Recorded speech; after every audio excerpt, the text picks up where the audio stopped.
A millionaire's affair shocked his wife so much that she had difficulty giving birth and lost her baby. No one expected that, when the millionaire's eldest son hugged his unfortunate younger brother goodbye, there was a sound.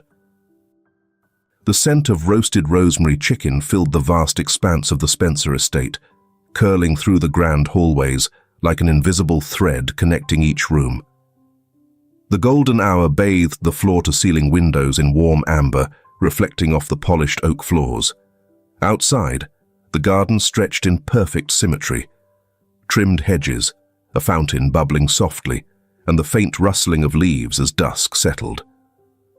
Diane moved carefully around the kitchen, her fingers gliding over the marble countertops, occasionally pausing to press her palm against the small of her back.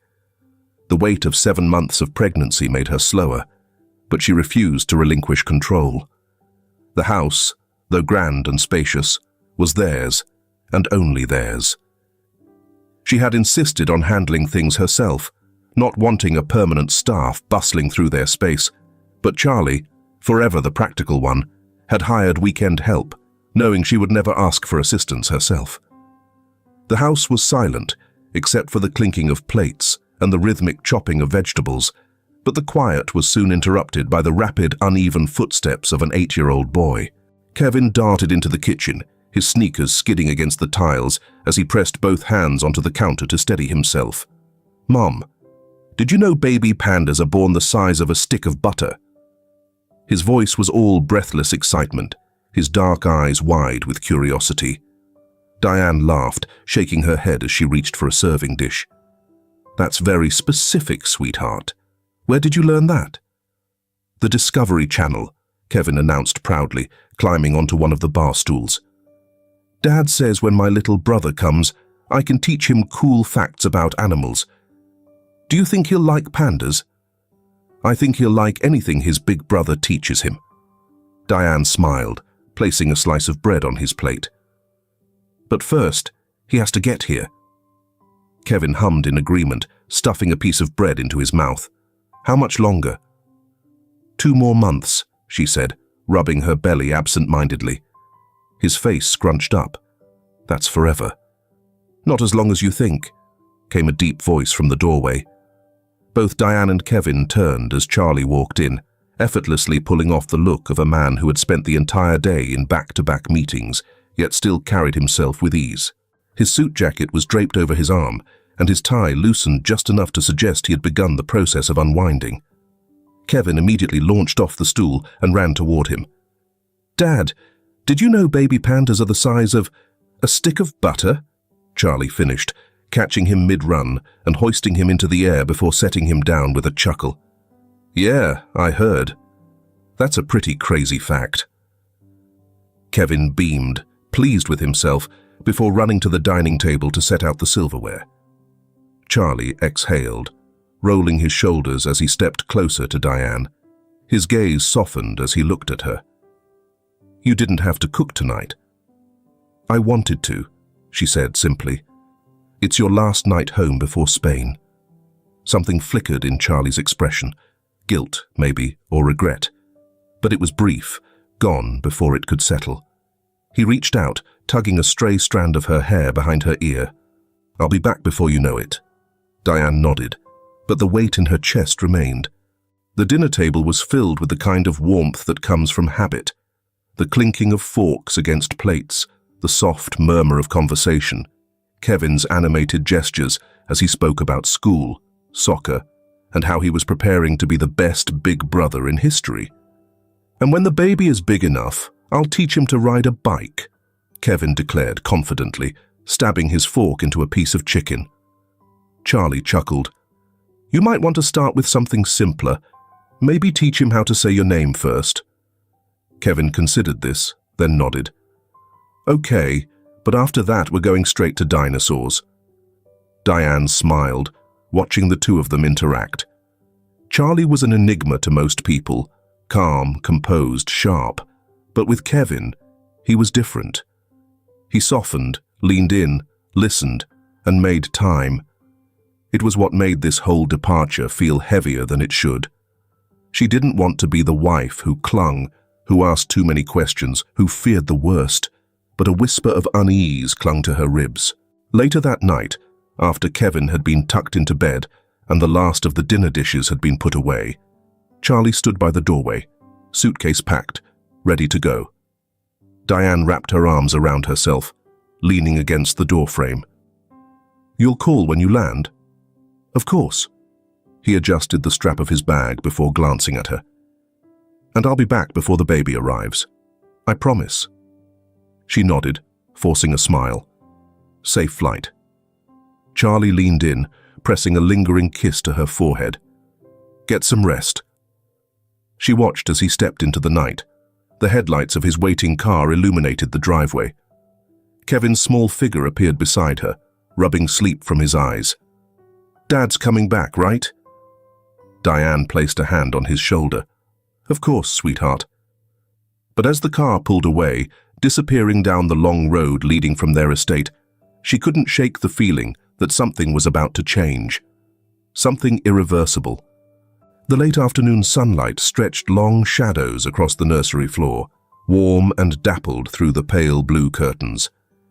Diane sat on the edge of the armchair, folding tiny onesies into neat stacks. Her movements were rhythmic, almost meditative. The faint scent of freshly washed cotton and lavender filled the room. Across from her, Kevin was sprawled on the plush cream rug, meticulously lining up his toy dinosaurs in an elaborate battle scene.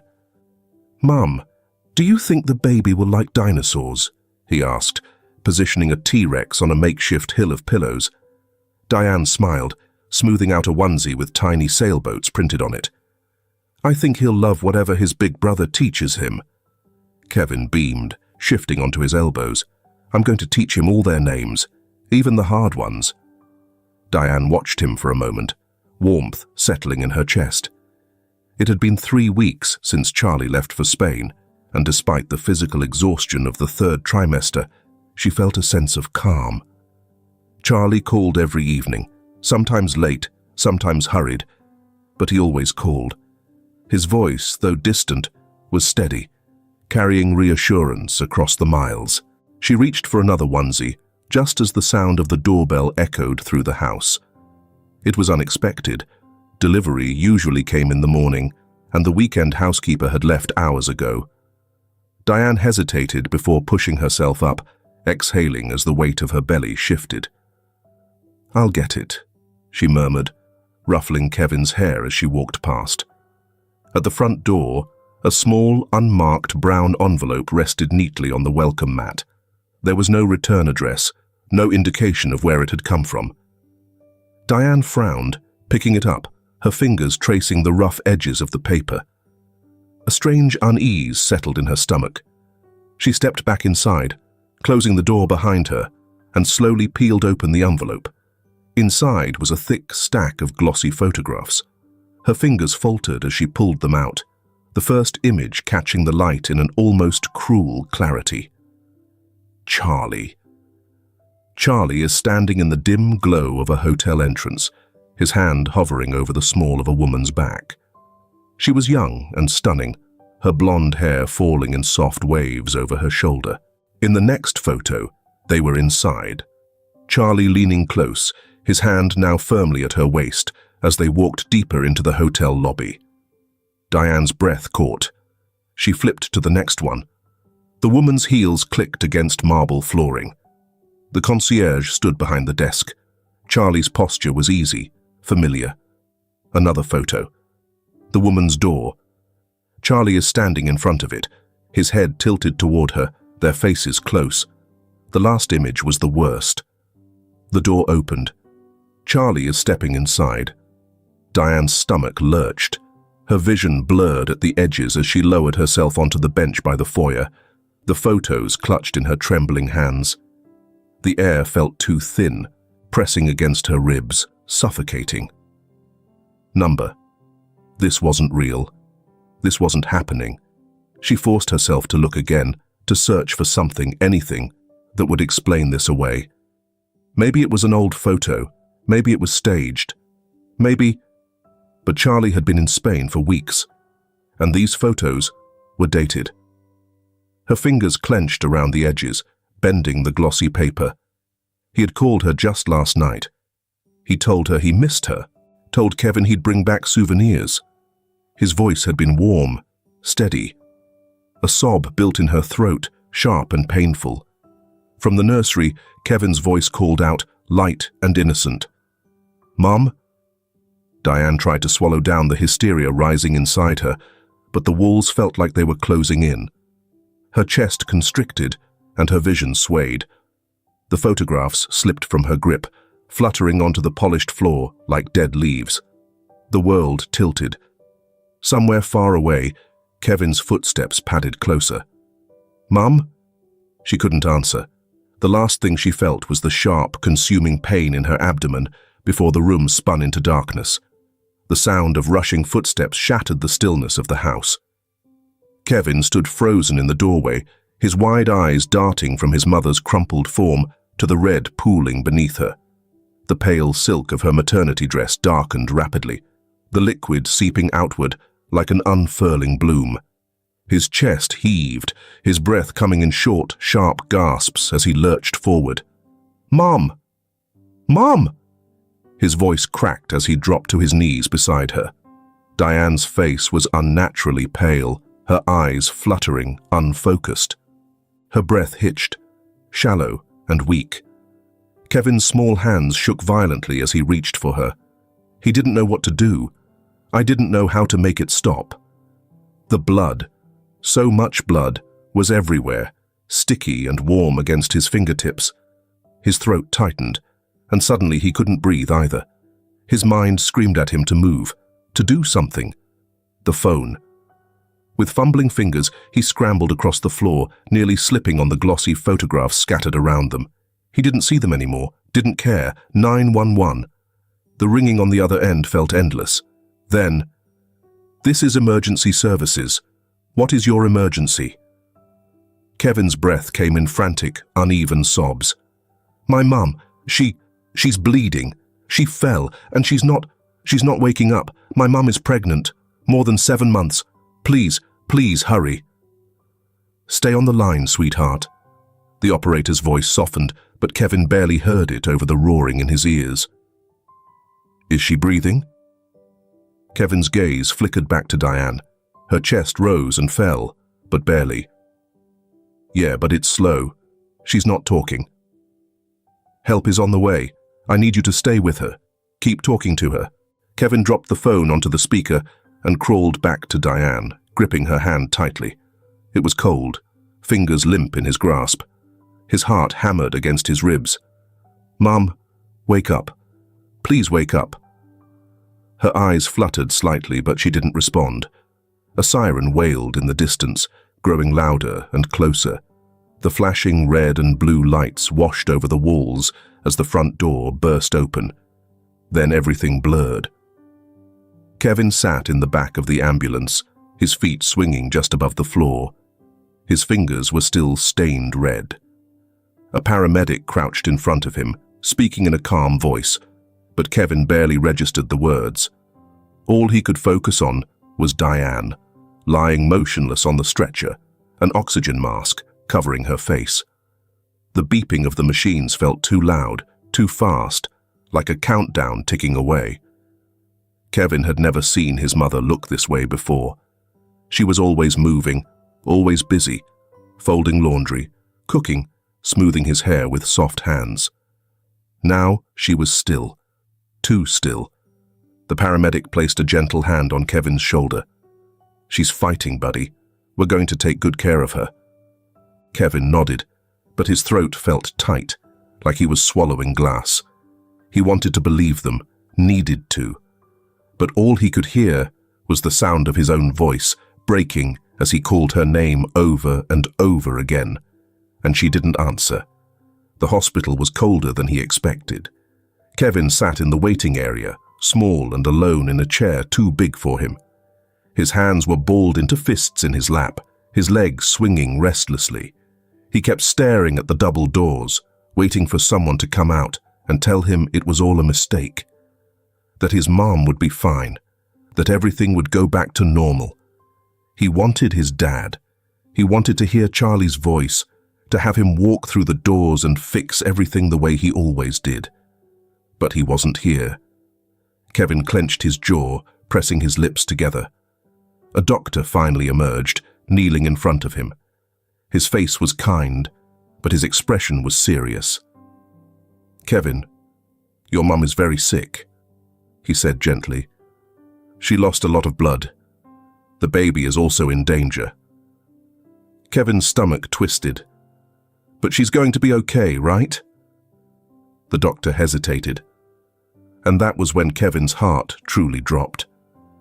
"We're doing everything we can," the doctor said, his voice steady. "But Kevin, we need to ask you something important." Kevin's hands curled into the fabric of his shirt. He didn't like the way the doctor was looking at him. "If it comes to it," the doctor's voice softened, "we may have to make a choice. Your mum or the baby." Kevin's breath stilled. A choice, his mum or his little brother. His vision blurred, his chest tightening painfully. This wasn't real. This wasn't fair. His fingers dug into the chair's armrest, gripping it so tightly that his knuckles turned white. He thought about Diane's bedtime stories and the way she always kissed his forehead before turning off the lights. He thought about the way she'd laughed earlier that day, smoothing out tiny baby clothes and humming softly as if nothing in the world could touch them. He thought about how she was the only person in the world who made him feel safe. His lips trembled. His voice was barely above a whisper. "Save Mum." The moment the words left his lips, Kevin felt the weight of them settle in his chest like a stone, sinking, pulling him under. The doctor nodded, rising swiftly before disappearing through the double doors. The heavy steel flaps swung shut with a soft thud, and Kevin was left staring at the emptiness they left behind. His legs dangled over the edge of the chair, too short to touch the floor. His hands curled into small fists, fingernails pressing into his palms.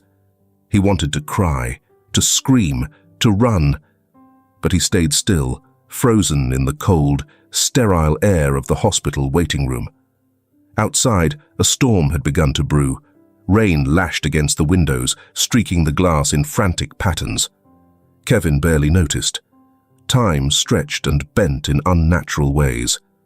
Minutes felt like hours. Hours felt like days.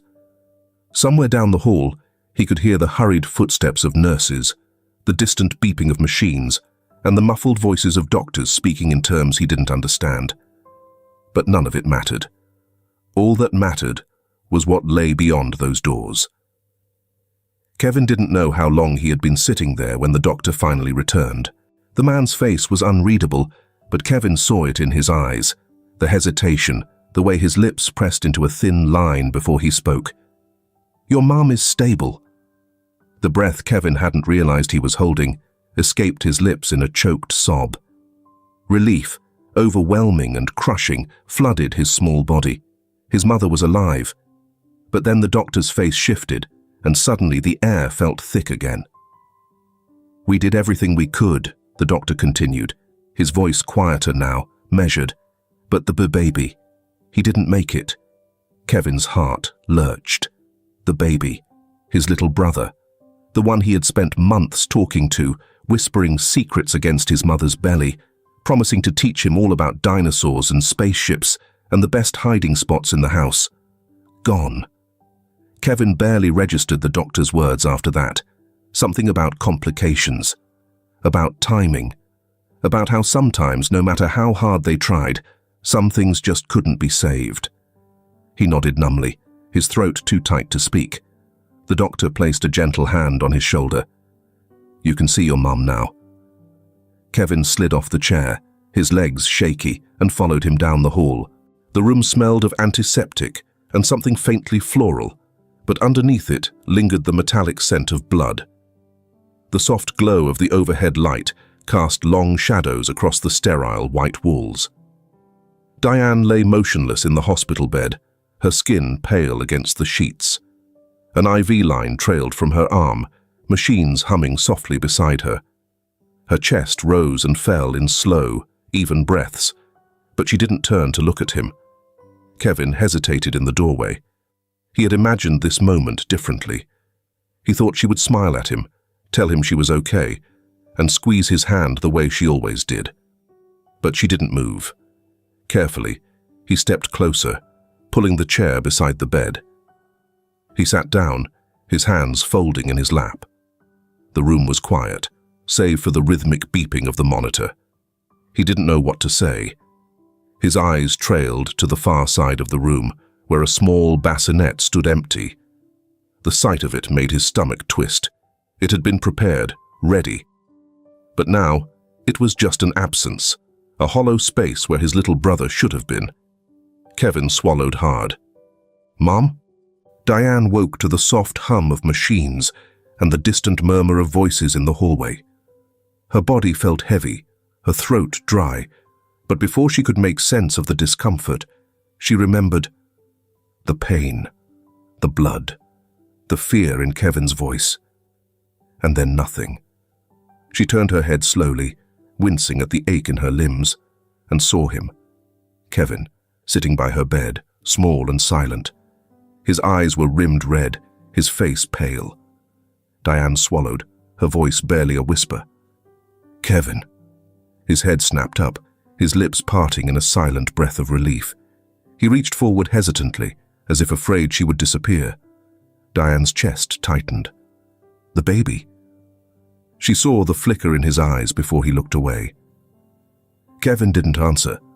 The door creaked open before he had to. A nurse entered, followed closely by the doctor. Diane barely heard the words, the gentle explanation, the "we did everything we could," the condolences. Her child was gone. She gasped, a sharp, broken sound that filled the sterile room. The world blurred as grief crashed into her, raw and violent. "No," she choked, shaking her head. "No, no, no." Kevin flinched at the sound of her sobs, his small hands gripping the sheets, desperate to anchor himself to something. Diane's body trembled as she clutched her stomach, as if she could still hold on to him, as if she could somehow bring him back. "I'm sorry," Kevin whispered. His voice was barely audible, but Diane heard it.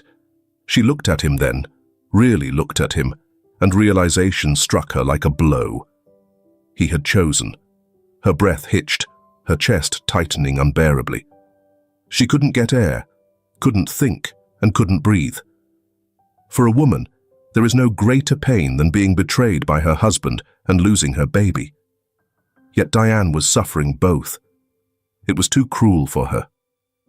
The monitors beeped wildly. The nurse moved quickly, calling her name, but Diane barely heard her before the darkness swallowed her whole. Kevin had never seen a dead body before. He had seen things that were broken, his toy robot when it fell off the stairs, a bird lying still on the sidewalk after hitting the glass window, but never something like this. Never someone. The hospital room was colder than the rest of the hallway, the air thick with something too heavy to name. The baby was small, so small that Kevin wondered how someone so tiny could carry such a weight in his chest. A white sheet covered the still form in the bassinet. Kevin hesitated. A nurse stood beside him, her voice gentle but distant, as if speaking from the other side of a wall. "You don't have to, sweetheart. It's okay if you don't want to." But he did. Or maybe he didn't. Maybe he just didn't know how to walk away. Kevin stepped forward, his legs unsteady, his breath coming in uneven waves. His fingers twitched at his sides, unsure of what to do. The sheet was soft beneath his fingertips. Slowly, carefully, he pulled it back. His brother lay there, impossibly still. His skin was pale, lips tinged with a color Kevin didn't have a name for. His tiny hands were curled into loose fists, his eyelashes delicate against his cheeks. Kevin's throat burned. This was wrong. His brother was supposed to cry, to move, to open his eyes and see the world waiting for him. He was supposed to hear Kevin's voice, the one that had whispered stories through their mother's belly, promising dinosaurs and adventures and all the things big brothers were supposed to teach. But he was quiet. Too quiet. Kevin swallowed against the tightness in his chest and reached out, his hands trembling as he lifted the tiny body into his arms. He was warm, not as warm as their mother, but not cold either. Not yet. Kevin cradled him carefully, like his mother had taught him when she let him practice with the stuffed bear. His arms knew what to do, even if his heart didn't. His lips trembled. "Hey, little guy." His voice was soft, almost a whisper. "It's me, your big brother." The words caught in his throat. He sniffed hard, squeezing his eyes shut. I'm sorry," he whispered, rocking the baby gently. "I should have done something. I should have told them to save you too." His chest hurt, his breath shaky. "I was going to teach you everything," he continued, his voice breaking. "About dinosaurs, about space, about all the best hiding spots in the house." His arms tightened around the fragile body. "I don't know why you had to leave," he whispered. "But it's not fair." Kevin pressed his forehead to his brother's, his small shoulders trembling. "Please don't go." Silence. And then a gasp. Kevin's eyes flew open. For a moment he thought he had imagined it. But then, in the quiet of the room, a tiny sound filled the air. A cry, weak, fragile, but real. Kevin barely had time to react before the machines behind him beeped in alarm. Nurses rushed in, their voices sharp with urgency. Someone pulled him back, lifting the baby from his arms, but Kevin barely noticed. He stood there, breathless, heart pounding in his ears, watching as the doctors scrambled. The baby cried again, louder this time. A doctor shouted for oxygen. A nurse called for the NICU team. Hands moved quickly, adjusting tubes, pressing stethoscopes against a chest that had been still only moments ago. Kevin didn't move. His brother was alive. His brother was alive. Tears blurred his vision as he covered his mouth, a choked sound escaping his lips. He had been so sure it was too late. But it wasn't. Kevin turned, sprinting down the hall, his feet pounding against the tile. He didn't stop until he reached his mother's room, breathless and shaking. "Mom!" His voice cracked as he burst through the door. Diane was awake now, barely, her head resting against the pillow, her face pale and exhausted. Her eyes widened in alarm at the sight of him. But before she could speak, Kevin ran to her, gripping her hand. "He's okay," Kevin sobbed, barely able to get the words out. "Mum, he's okay." Diane blinked slowly, her expression dazed, as if she couldn't quite understand what he was saying. Then, from the hallway, the sound came again. A cry. Small, weak, but real. Diane let out a breath, a sound that was half a sob, half a prayer, as fresh tears spilled down her cheeks. Her hands trembled as she gripped Kevin's. Her baby was alive. Kevin buried his face into her shoulder, and for the first time in what felt like forever, the weight on his chest lifted. The storm outside had passed, and inside that hospital room, a miracle had taken its place. The hospital room was silent, except for the quiet hum of the machines and the faint, steady breaths of the two boys beside Diane. She lay awake, her body still weak, but her mind restless. Kevin had curled into the chair next to her bed, his small hands still gripping the sheets, as if afraid she would disappear if he let go. He hadn't left her side in days. Lucas, no longer attached to wires and monitors, lay asleep in the bassinet, his tiny chest rising and falling. It should have been a moment of peace. It wasn't. Diane stared at the ceiling, her arms wrapped protectively around herself. The weight of exhaustion pressed against her ribs. But it wasn't just physical. The ache ran deeper, curling into places she couldn't reach. She had nearly lost everything. And Charlie, he didn't even know. She had seen the missed calls piling up, the unread messages flashing on her phone, but she never answered. Not once. Because if she heard his voice, if she listened to his excuses, she might crumble, and she refused to break. The betrayal was still fresh, raw in her chest, mixing with the grief, the fear, the unbearable weight of everything she had endured alone. Diane exhaled slowly, her fingers pressing against her temples. How easy it must have been for him, sitting thousands of miles away, completely unaware of what had happened here. She imagined it. The warmth of the Spanish sun, the gentle clink of wine glasses, the soft laughter of the woman in the photographs. Had he felt even a fraction of what she had gone through? Had he ever, for even a second, felt the weight of loss pressing against his chest like she had? Number. Because Charlie didn't even know, and she wasn't going to tell him. She couldn't stay here. Not in this city. Not in this house. Not in a place where every shadow whispered a reminder of what she had lost. Diane glanced at Kevin, brushing a hand over his hair. He shifted slightly but didn't wake. She pressed a kiss to Lucas's forehead, inhaling the soft, newborn scent of him. "Mum," she whispered. A pause, then soft and understanding. "Come home, sweetheart."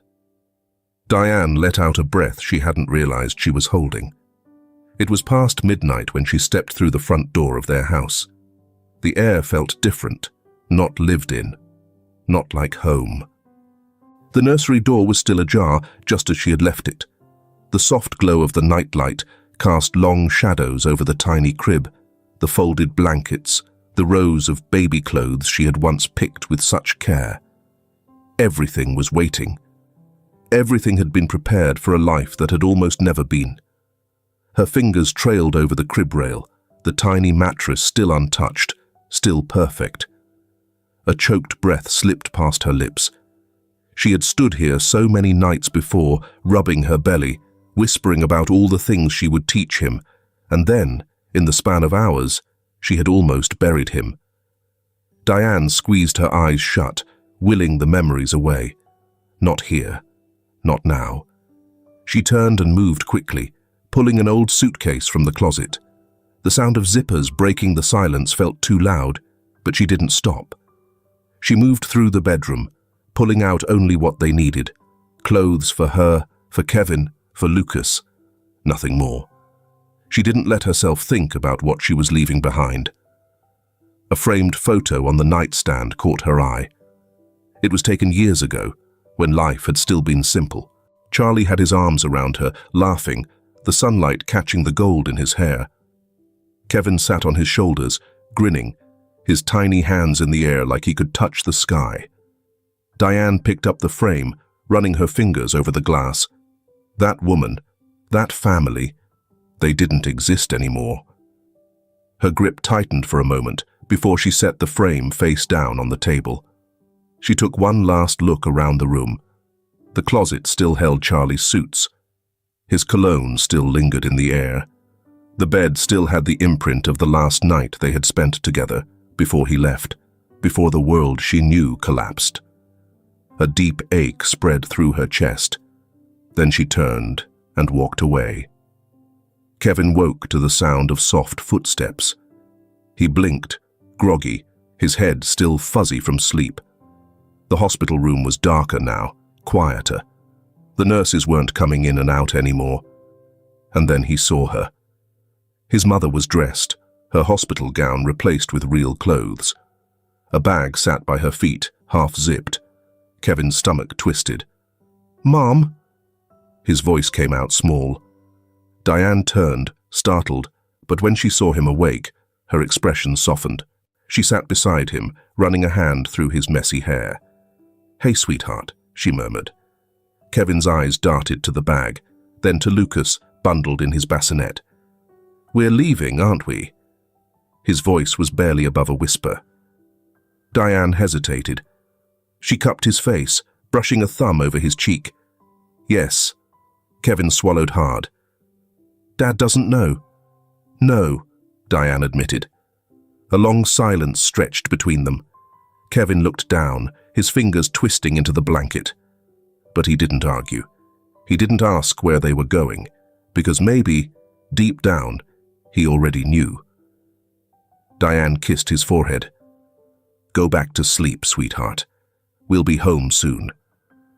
Kevin didn't answer, but as he curled into her side, as her arms wrapped around him, he held on just a little tighter, because home wasn't a place anymore. It was her. And for now, that was enough. Did the images of Diane giving birth and Lucas's resurrection move you? If so, leave a comment saying, "Rain." The plane touched down smoothly, the wheels skimming against the asphalt before settling into a slow, rolling stop. Outside, the city twinkled with familiar lights, and Charlie Spencer exhaled, stretching his shoulders. He was home.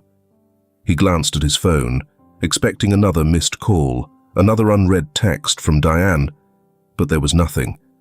He frowned, checking again. He had tried calling several times in the past few days, but she hadn't answered. He told himself it wasn't unusual. She was nearing the last weeks of her pregnancy, probably exhausted, busy with Kevin, maybe even out shopping for the final baby essentials. Still, an odd weight settled in his chest as he stepped off the plane. He shook it off. He had been gone too long. Diane was probably annoyed at him for being away. A nice dinner, a few sweet words, and everything would be fine. Charlie slid into the waiting car, tapping his fingers restlessly against his knee as the driver pulled out onto the highway. It had been too long since he had been home. Too long since he had held Diane. He would make up for it. When he arrived, the house was dark. Charlie frowned as he stepped out of the car, rolling his suitcase behind him.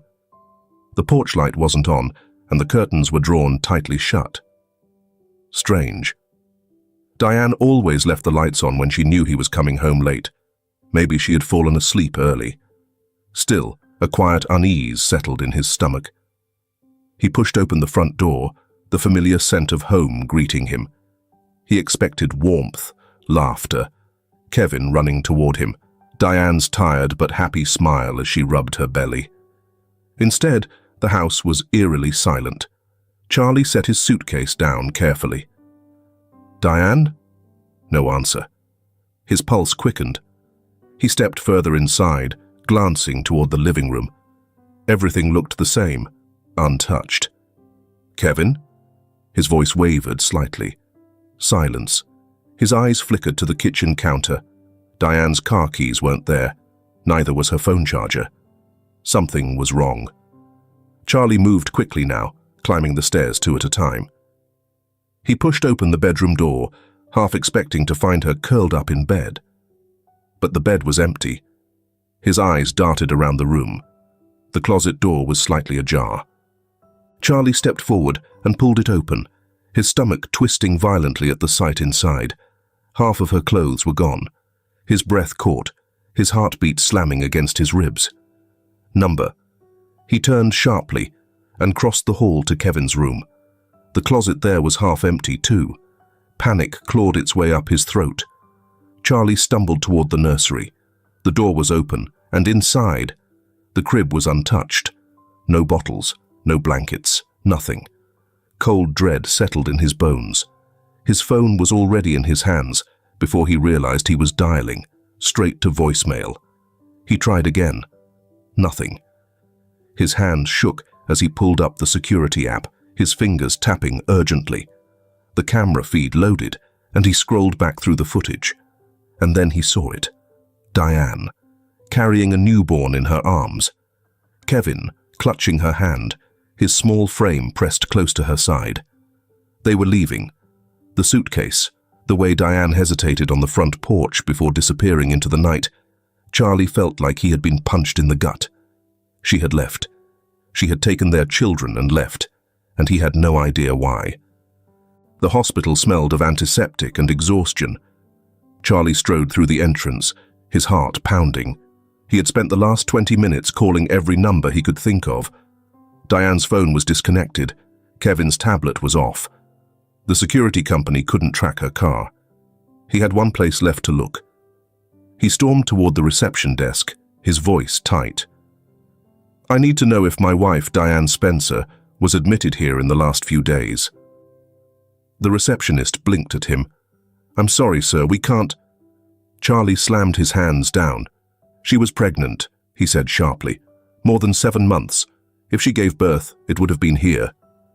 The woman flinched but quickly checked the system. Her eyes flickered with something. Recognition. Sympathy. Charlie's stomach dropped. She hesitated before saying, "Please wait here." Seconds stretched into eternity before a doctor finally approached. The man looked tired, worn. "Mr. Spencer?" Charlie nodded stiffly. "Where's my wife?" The doctor's expression darkened. "She's no longer here." Charlie's breath hitched. "She... What?" "She was discharged. But Mr. Spencer, you should know. She had a very complicated birth." Charlie felt like the air had been sucked out of the room. A complicated birth. The world around him blurred as the doctor kept speaking. "She lost a lot of blood. We had to perform an emergency procedure to save her life. And the baby, we thought he wasn't going to make it." The baby. His son.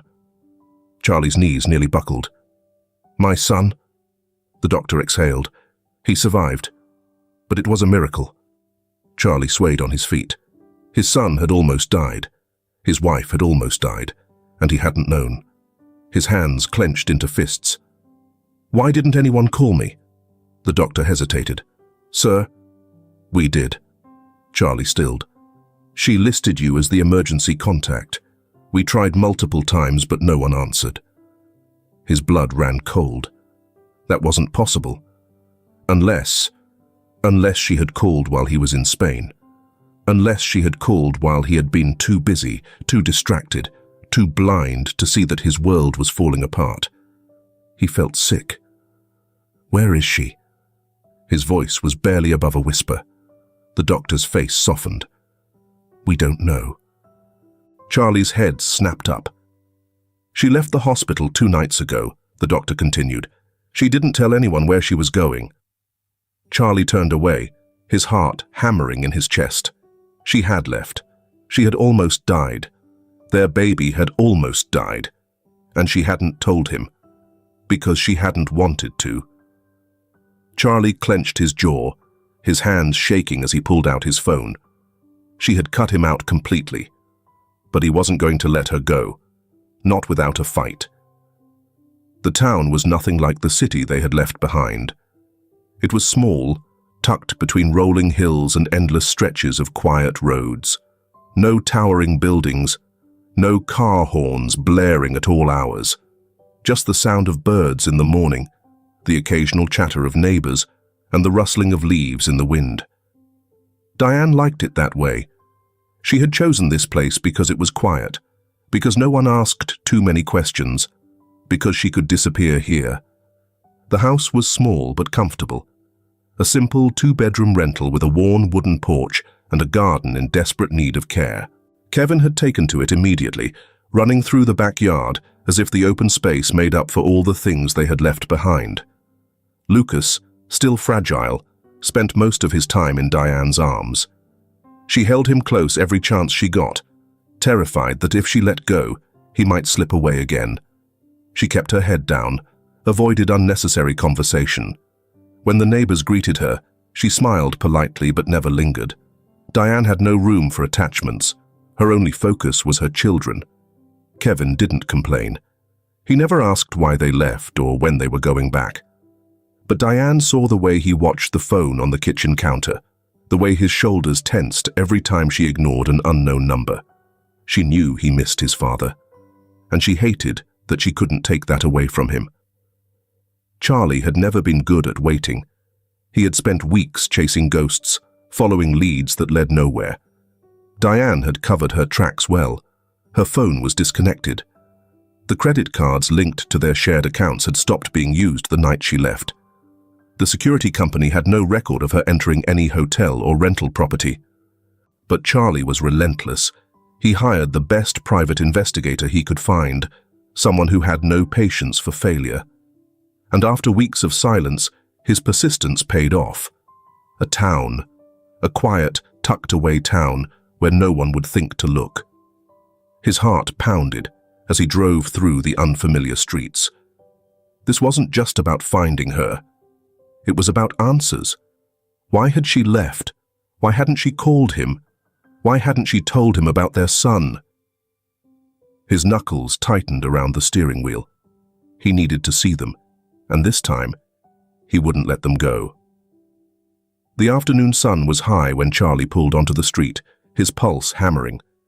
The investigator had given him an address, a modest house, simple and unassuming. He parked down the road, hands gripping the steering wheel. Then, through the open yard, he saw him, Kevin, his son, running barefoot across the grass, his laughter carrying through the air.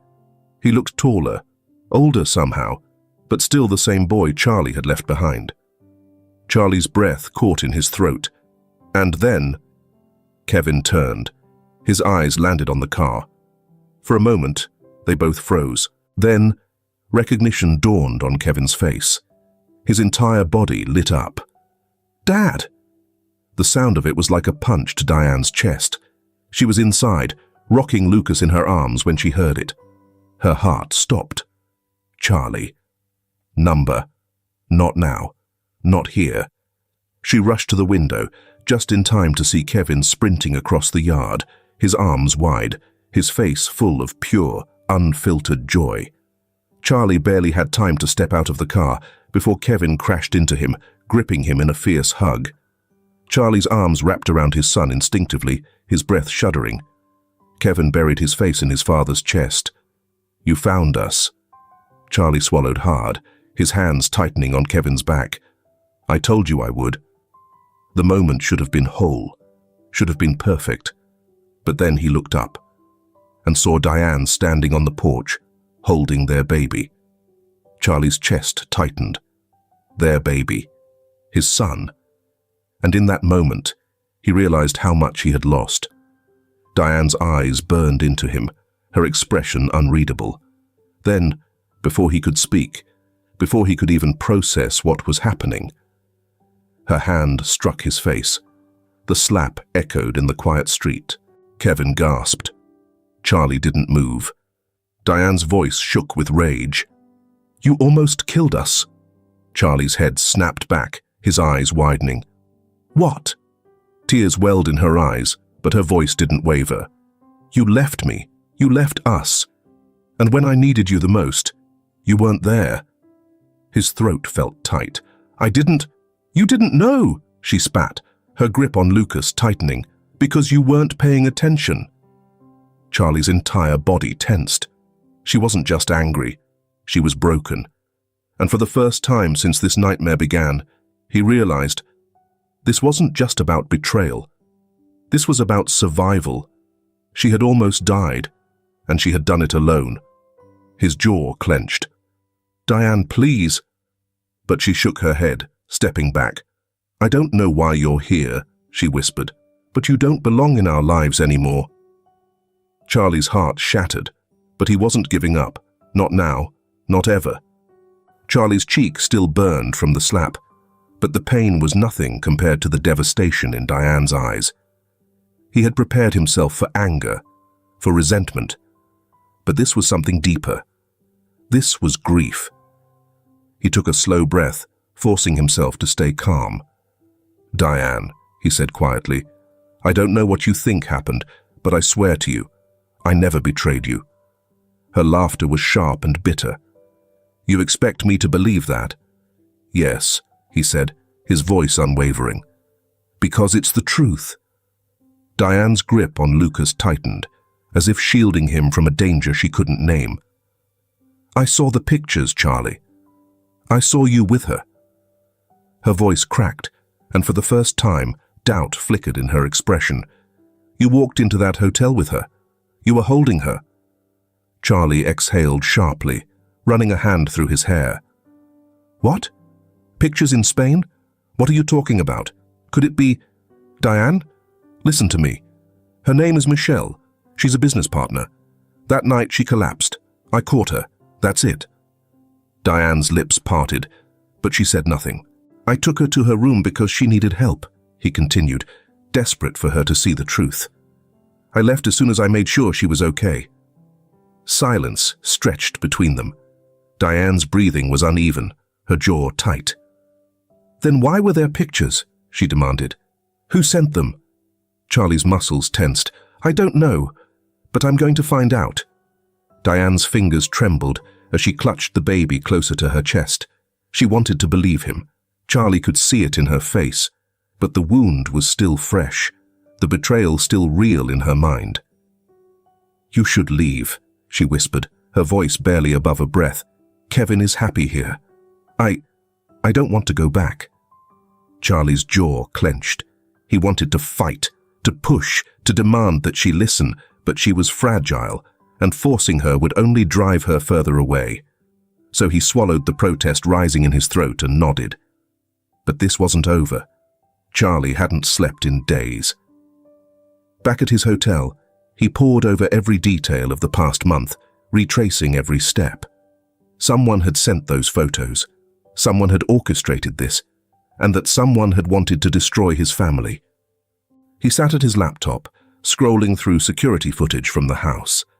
The night Diane had left, there had been movement outside the gate. A figure, hooded, leaving something by the door. The envelope. Charlie's pulse quickened. He froze the frame, zooming in. He didn't recognize the man, but that didn't matter. Someone would. Charlie picked up his phone. "Find him," he ordered his investigator. "Now." It took less than 48 hours. The man's name was Mark Holloway, a low-level fixer, someone who did dirty work for the right price. Charlie had him cornered in an abandoned parking lot by the docks, flanked by two men who made sure Mark didn't run. Charlie stepped forward, his patience razor-thin. "You delivered an envelope to my house a few weeks ago. Who hired you?" Mark sneered, but there was nervousness behind his eyes. "I don't know what you're talking about." Charlie didn't blink. "I'm not asking again." Mark's jaw tightened, but the fear was creeping in now. "Look, man, I was just told to drop it off, all right?" His voice was thinner now, weaker. "Didn't ask questions." Charlie tilted his head, his tone deadly calm. "Who gave it to you?" Mark hesitated. One of Charlie's men stepped forward. Mark swallowed hard. "Thomas," he blurted out. "Thomas Spencer." The world stilled. Charlie's blood turned to ice. His own brother. Mark must have seen the shift in Charlie's expression because he rushed to explain. "I don't know why, man. He just gave me the package and told me where to take it." Charlie took a step back, his breath slow and measured. Thomas, his own flesh and blood. Charlie clenched his fists, his jaw tightening. He had been looking for a stranger. Instead, the enemy had been standing beside him all along. And now Thomas was going to pay. The heavy oak doors of Spencer Enterprises slammed open as Charlie stormed through the hallway, his footsteps echoing with sharp, unrelenting purpose. Employees glanced up in alarm, but quickly looked away. No one wanted to be in his path. Thomas Spencer sat behind his desk, lounging as if he owned the world. A smirk curled at the edges of his lips when he saw Charlie. "Brother," he drawled, leaning back in his chair. "What a surprise." Charlie didn't waste time with pleasantries. He tossed a thick folder onto the desk. Surveillance images, phone records, Mark Holloway's confession. Evidence. Undeniable, irrefutable proof of what Thomas had done. "You set me up," Charlie said, his voice eerily calm. "You nearly killed my wife and son." Thomas exhaled through his nose, feigning boredom as he skimmed through the papers. "I suppose you finally put the pieces together," he mused, tapping a finger against the desk. "Took you long enough." Charlie's fingers twitched at his side, the urge to strike his brother nearly overwhelming. "Why?" His voice was a razor's edge. Thomas chuckled, shaking his head. "Come on, Charlie. We both know why." His eyes darkened, the mask of amusement slipping just enough to reveal the bitterness beneath. "You were always the golden boy, the one who got everything, the company, the inheritance, the perfect family." Charlie's jaw clenched. "So you tried to ruin my life?" I tried to level the playing field. Thomas leaned forward, his smirk widening. Diane was just a casualty of war. If she lost the baby, well, I can take one less competitor off the list of heirs. I can't leave empty-handed, especially since our father left most of everything to you, since you're the eldest son. Rage flared, white-hot and blinding. Before he could stop himself, Charlie's fist connected with Thomas's face. The impact sent Thomas sprawling, blood trickling from his lip. He groaned, wiping at his mouth before laughing, a low, taunting sound. "That all you got?" Charlie loomed over him, fists clenched at his sides. "You're done." Thomas's smile faltered. "You're out of the company, out of the will, out of my life." Charlie's voice was cold, final. "You mean nothing to me now." Thomas paled. "You think you can just erase me?" He spat, scrambling to his feet. "This company is just as much mine as it is yours." "Not anymore," Charlie countered. "Security will escort you out. By tomorrow, you won't have a dime left from me." Thomas lunged forward, but Charlie didn't flinch. "You did this to yourself," he said, his voice quieter now, steadier. "You wanted me to lose everything, and instead you lost me." For the first time, something like fear flickered in Thomas's eyes. Charlie turned without another word. He didn't look back. The night was cool, the distant hum of cicadas filling the silence as Charlie pulled up outside the small house. The last time he had stood here, Diane had struck him, her words sharp and unforgiving. But now, he wasn't just bringing explanations. He was bringing the truth. The porch light flickered on before he could knock. Diane stood in the doorway, arms crossed, weary eyes scanning his face. She said nothing as she stepped aside, letting him in. Kevin was asleep on the couch, curled beneath a thin blanket. Lucas lay in the bassinet beside him, his tiny chest rising and falling steadily. Charlie exhaled, his chest tightening at the sight of them. His sons, his family. Diane spoke first. "Did you find out who sent them?" Charlie nodded. It was Thomas. Something flickered across her face. Shock, realization, anger. "He wanted you to miscarry," Charlie continued, his voice thick, "to make sure I never had another heir." Diane inhaled sharply, her hands gripping the back of the chair. "Your own brother?" Charlie let out a bitter laugh. "He's not my brother anymore." Silence stretched between them.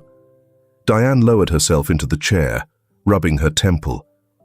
"I don't know what to say." Charlie stepped forward cautiously. "You don't have to say anything. I needed you to know the truth." Her gaze met his. "And now what?" Charlie swallowed. "That's up to you."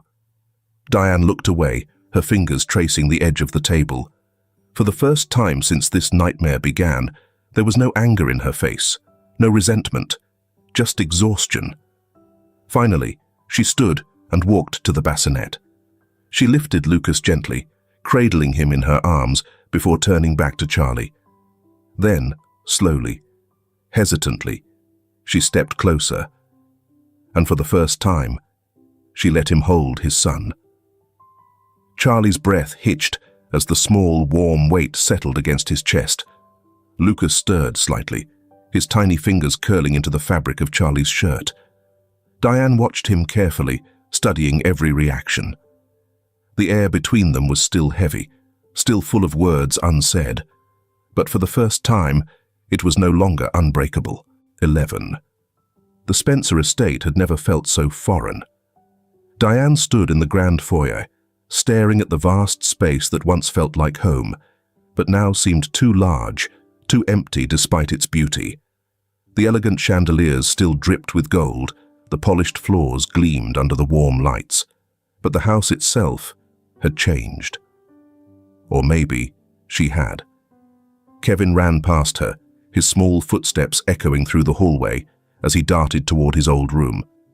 He had been hesitant at first, clinging to her side, but the familiar sights and smells had eased the tension in his shoulders.